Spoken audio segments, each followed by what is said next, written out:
going on, everyone? Tonight I'm just going on a evening ride, and I was actually, thinking the other night, I was like, what if I got a new BMW?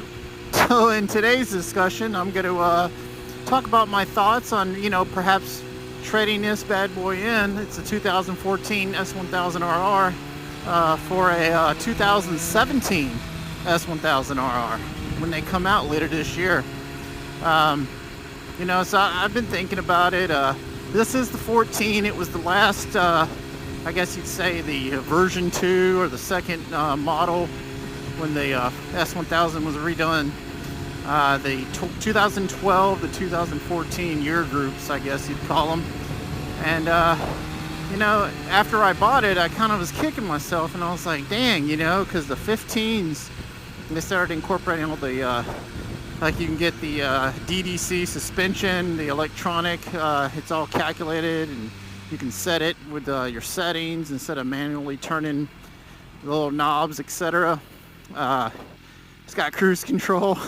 That's a little, overkill in my opinion, but it's always nice to have. And of course, I think these came with heated grips. I don't have them on mine. Of course, there's no need here in Hawaii, but if I got one, I'd get one with everything on it. That's kind of my thoughts. The other thing I was thinking is, well, I was looking at HP4s.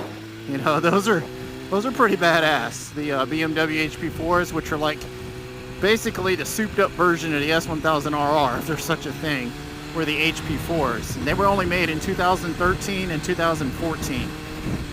So I've looked at other YouTube videos of HP4s, and I love the color scheme of the HP4. It's the white with the blue, and it's got some black highlights in it. It's just so sweet. And I love this all black S1000RR. It's, money. But that HP4 color scheme, it just gets to me.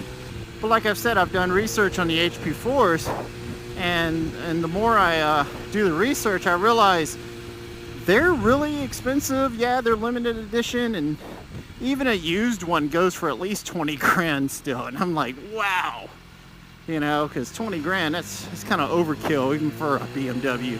And I got it, some Ducatis, they call it the S1299 Panigale S. It's about 25, 26 grand, I think. Woo! But this thing will go. I'm telling you. And I got it in race mode. I don't dare to ride it in slick mode. And some people say you don't get full power unless it's in slick mode and you get this button and stuff. But slick mode turns off everything, yeah, my 2006 CBR 1000RR, that's slick mode for you. It doesn't have anything on it except some electronic, dampening that comes with it. I don't know how good that actually works, but, Honda has some technology even on a bike that old. It's 10 years old now. But you ride it in slick mode, you're going to turn off, all your electronic aids, your ABS, your wheelie control, your all that good stuff. So, if I'm going to spend all this money for my electronics, I'm going to use them. In race mode, it gives you the same horsepower you would get in slick mode, except you have some rider aids.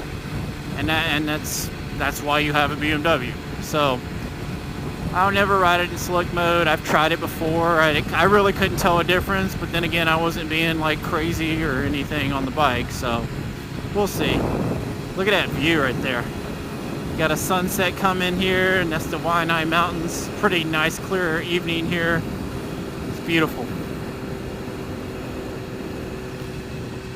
So going back to the HP4 versus getting a new bike, well, the HP4s, they came with the electronic suspension, the DDC, all that good stuff, but you're paying 20 grand, like I mentioned earlier.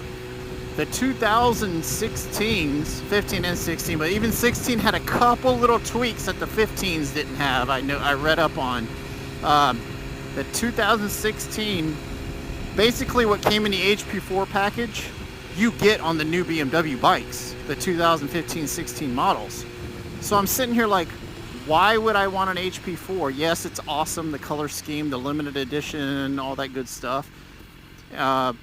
When I can buy a brand new, 2017, soon to be, BMW S1000RR for pretty much, 19, 20 grand out the door probably, depending on where you buy it.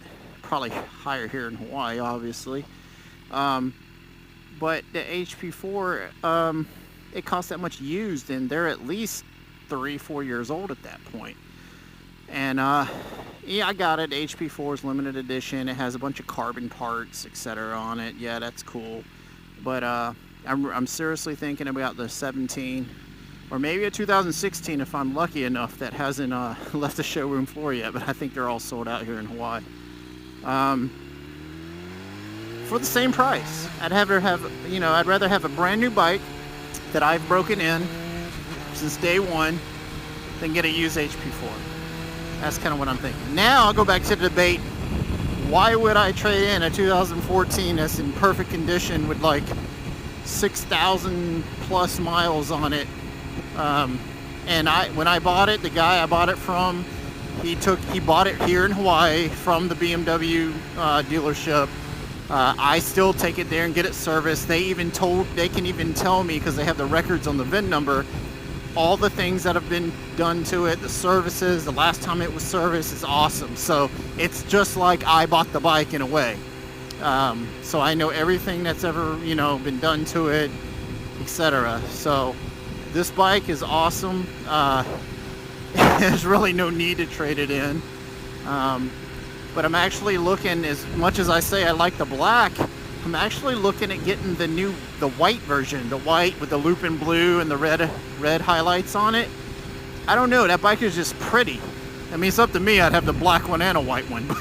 that ain't reality world. So, but seriously, let me know what you think. Is it worth trading in a perfectly good 2014 BMW S1000RR for a brand new 2017 when they come out S1000RR? I also heard they're coming out with a 2017 HP4. Yeah, that'll run at least 30 grand. No way. So let me know your thoughts, whether or not you would do it if you had this to trade in towards getting a 2017 S1000RR, or would you just keep this and maybe hold on to it another year or two and then maybe get a 2018 or 19 S1000RR? Because by then they'll freaking change to like generation 4, and you're kicking yourself like, because like this one, it's the year before they did the upgrades. But I got a great deal on this bike. I love it. I don't regret buying it, but it's just an idea about me trading it in and getting a new one. So let me know your thoughts. I hope everyone's doing well. Check out my Instagram if you haven't. It's Fireblade Pilot with an underscore. I got a decent amount of followers now, and I post pictures on there of great scenery like you see right here in Hawaii. Beautiful, the Maui Mountains and the sunset on there that aren't on my YouTube. And I just want to know what y'all think of my Instagram pictures, and check it out. I'll follow y'all back. I also have a Facebook page that's pretty new, and I hope y'all enjoyed this video, and let me know your thoughts. If you liked it, please give a thumbs up and subscribe if you haven't. Share and tell your friends. Beautiful Hawaii on this evening, and I hope y'all take care, and I'll see y'all later. Aloha.